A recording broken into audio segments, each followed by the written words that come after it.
Mais elle fait quoi? Peut-être qu'elle cherche à s'éveiller au 7e sens. J'ai trouvé la voie du Bouddha, le chemin de la réincarnation. Je suis en pleine méditation guidée par Amida afin d'accéder à la paix et de me libérer de mes passions terrestres. Eh bien, Pinky, aurais-tu gagné en maturité? C'est à la fois amusant et perturbant. J'ai l'impression de voir un singe faire des fractions. Dis-moi Pinky, ce serait pas parce que je t'ai demandé de commencer les recherches pour la prochaine japanologie par hasard?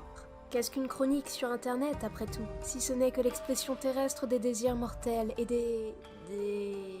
Ouais. Fais chier, j'ai perdu le mot.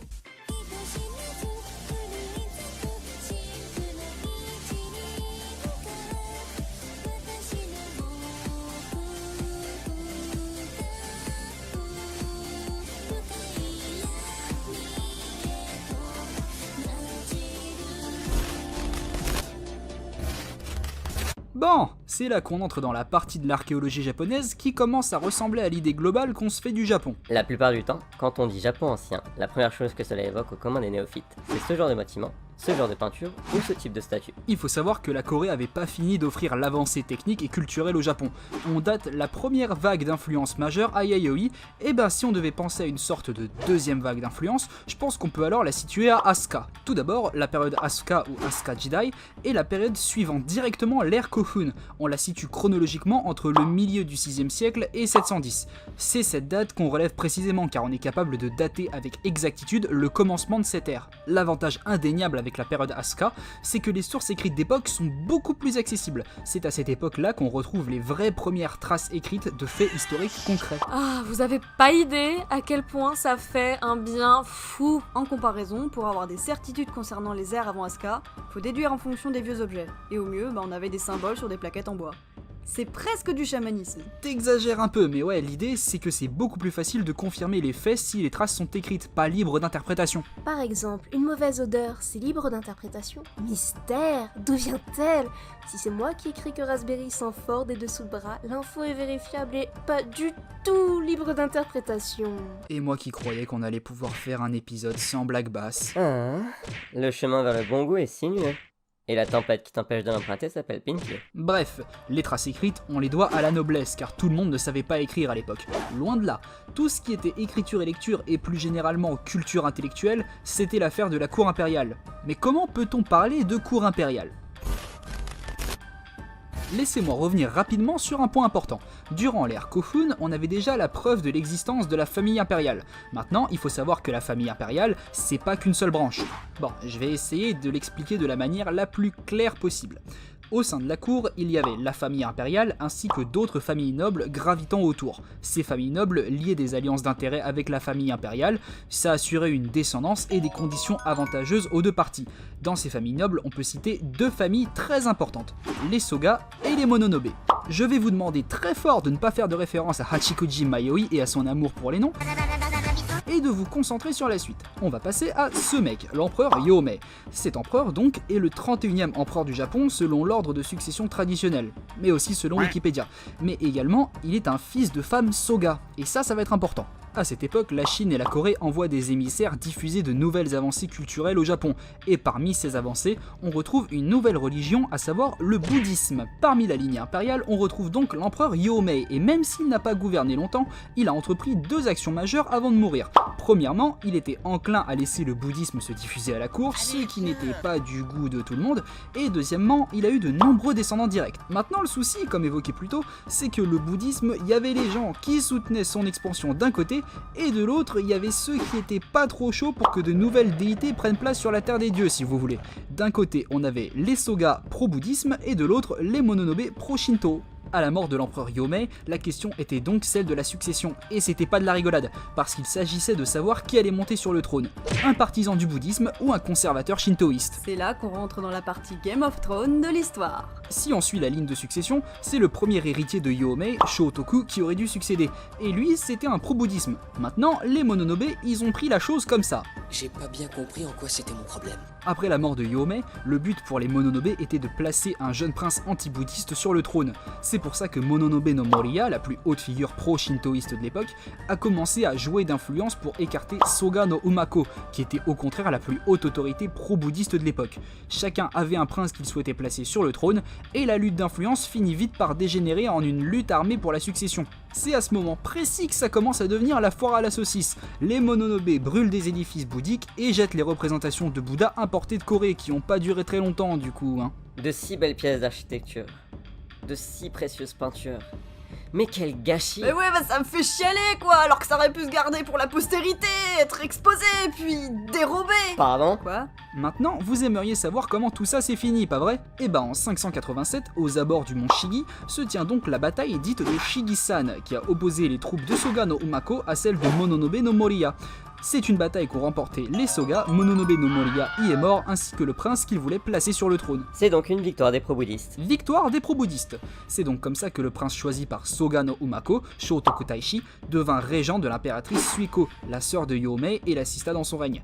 Même si Suiko n'était pas sans pouvoir, il était largement considéré que c'était bien Shotoku et Soga no Umako qui en avaient le plus. C'est sous l'influence de Suiko et de Shotoku que le bouddhisme devint la religion officielle de la cour dans un édit de 594. Voilà pour la contextualisation longue et laborieuse de l'implantation du bouddhisme à la cour. Maintenant, on va revenir à la première question. Qu'est-ce que ça a changé au Japon? Tout d'abord, qui dit nouvelle religion dit également nouvelle pensée, mais pas que. Évidemment que le Japon et sa culture n'auraient pas été les mêmes sans les influences continentales et bouddhiques. Tout d'abord, et de manière évidente, même si le bouddhisme est la religion officielle de la cour, on n'oublie pas le Shinto pour une raison simple que je vais formuler lentement. Le bouddhisme est la religion officielle de la cour.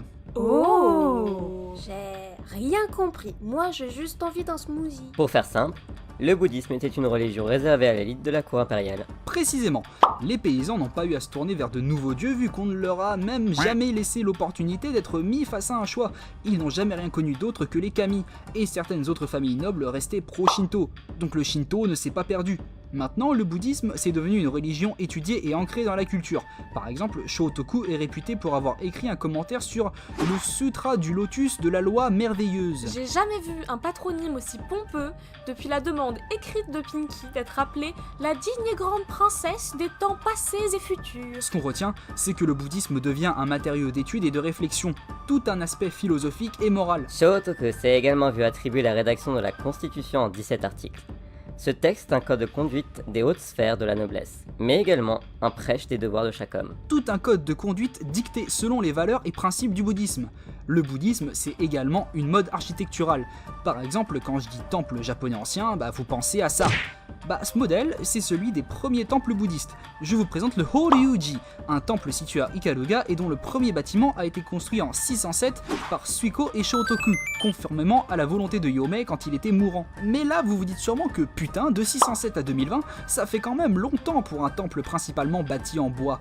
Et pour cause, c'est l'un des édifices en bois les plus anciens encore debout et répertoriés. Et oui, Il figure d'ailleurs au patrimoine de l'UNESCO depuis 1993 et contient de nombreuses œuvres d'art, notamment coréennes, chinoises, mais aussi indiennes. On peut y trouver des traces d'écriture en sanskrit, le sanskrit qui est l'écriture indienne. Mais ce modèle de bâtiment importé par les Coréens qui ont construit le temple est celui que l'on s'imagine quand on pense à des bâtiments anciens japonais. Cette toiture, cette forme, c'est la forme la plus évocatrice. La Chine, mais aussi la Corée, plus précisément l'un des 3 royaumes coréens, celui de Paekche, sont donc à l'origine de nombreuses avancées culturelles. Déjà, le bouddhisme. Si je vous demande d'imaginer le Japon sans le bouddhisme, vous pourriez ? Parce que sans le bouddhisme, le Japon aurait foutrement rien à voir avec ce qu'il est aujourd'hui. Pas de temple, pas la même histoire, pas les mêmes mentalités. Non, le Japon sans le bouddhisme, ce serait pas du tout la même chose. Et le bouddhisme, ça vient d'Inde. Ça s'est démocratisé en Chine et ça a été importé par la Corée. Ensuite, le royaume de Paekche. Et c'est quoi ce délire des 3 royaumes? On dirait le titre d'un roman fantasy foireux. Si vous voulez, à cette époque, la Corée était divisée en 3 royaumes. Il y avait Silla, Koguryo et Paekche. Et celui qui a aidé le Japon, c'est Paekche. Voilà. C'était rapide. En bref, le royaume de Paekche est la raison pour laquelle le Japon ressemble à ce à quoi il ressemble. Pour aller plus loin, on peut remonter jusqu'à l'Inde, donc vraiment, le Japon doit énormément à l'étranger, contrairement à ce que les partis conservateurs et traditionnalistes japonais veulent bien vous faire croire. La médecine notamment, les progrès en médecine viennent de Chine et ont été importés par Paekche. Même l'écriture, importée d'un pays que nous connaissons tous, à savoir... Oh, je sais pas, je dirais le Canada. Ah, tu sais, les moines bouddhiques du Canada. Alors voilà, aujourd'hui nous allons vous présenter le Kanbun, importé de Chine. Et oui, c'était ça la réponse tellement évidente que Raspberry et Clive n'ont pas pu résister à une blague facile. Mais qu'est-ce que le Kanbun, demanderez-vous? Le Kanbun, pour faire très simple, c'est la manière traditionnelle de lire le japonais à partir du chinois. Vous connaissez sûrement les hiragana et les katakana. Et bah ces syllabaires flemmards sont des dérivés de kanji déjà existants, des simplifications à l'extrême de kanji pour obtenir des symboles associés à une syllabe. Mais le souci c'est qu'avant ça, il fallait lire quand même. Intervient le Kanbun. Les textes importés de Chine au Japon sont donc lus en japonais ancien et il y a une manière de lire. C'est genre à base d'habitude à prendre, de lire certains kanji avant d'autres, même si c'est pas dans l'ordre, et de rajouter des particules, et il faut faire attention à la cohérence, et... Tu réalises que personne comprend ce que t'expliques. Mais moi non plus putain, le Kanbun c'est un vrai bordel. Bref, ce qu'il faut retenir, c'est qu'à l'époque on lisait les textes chinois en japonais grâce à un procédé que je qualifierais d'ingénieusement casse-pied ou de péniblement malin. Maintenant, retenez les deux textes les plus importants de l'époque et parmi les plus grands de l'histoire littéraire japonaise. J'ai nommé le Kojiki et le Nihon Shoki. Le Kojiki, fini de rédiger en 712, raconte la prétendue jeunesse du Japon par les kami, les différents dieux et leurs relations. Bref, c'est une sorte de chronique mythologique du Shinto, mais en raison de son caractère, disons, très libre dans l'interprétation de la naissance du Japon, on peut pas en faire une référence historique. Le Nihon Shoki, en revanche, fini de rédiger en 720, raconte l'histoire de la famille impériale. Le début, c'est pareil, on peut pas en faire grand chose historiquement parlant, mais les empereurs les plus récents qui y sont inclus ont effectivement existé, et donc on peut s'en servir même partiellement comme base historique. Et tout ça, c'est écrit basiquement en chinois. Sauf que Kojiki et le Nihon Shoki, c'est l'époque Nara, pas Asuka. Ah, tu dis... Nara? Oh le fourbe. Il avait tout prévu. En effet, la prochaine ère s'appelle Nara, et c'est le sujet de la prochaine japanologie. Oh, cette transition de ouf, Godin! Alors Pinky, comment va ta progression vers la terre pure du Bouddha? J'ai arrêté. T'es sûr? Regarde Clive comme il a l'air déçu et plein de tristesse. Oui, mais j'ai réalisé quelque chose de très important. Je t'écoute. Ma recherche de la paix intérieure et de la terre pure du Bouddha n'était motivée que par mon souhait d'accéder à une vie supérieure où je serais entourée de moult waifus dénudés et de tout autant de yusbando peu vêtus. T'es la meuf dévergondée la plus lucide sur elle-même que je connaisse. C'est dingue. Alors, tant que ces vaines aspirations resteront dans mon cœur, ma quête de la terre pure restera vaine. Je suppose. Il y a vraiment des connexions qui sont pas faites dans ton cerveau. Sur ce, je vous laisse. J'ai des doujinshi à aller lire. Et moi qui croyais qu'on allait pouvoir faire quelque chose d'elle. Il faut dire que bon, tout le monde ne peut pas prétendre être aussi libre des passions terrestres que moi. Hey Taiga, j'ai un truc à te demander. Ah tiens, salut tout le monde. Moi c'est Système, ravi de vous rencontrer. Ouais, Clive. Ça saute aux yeux.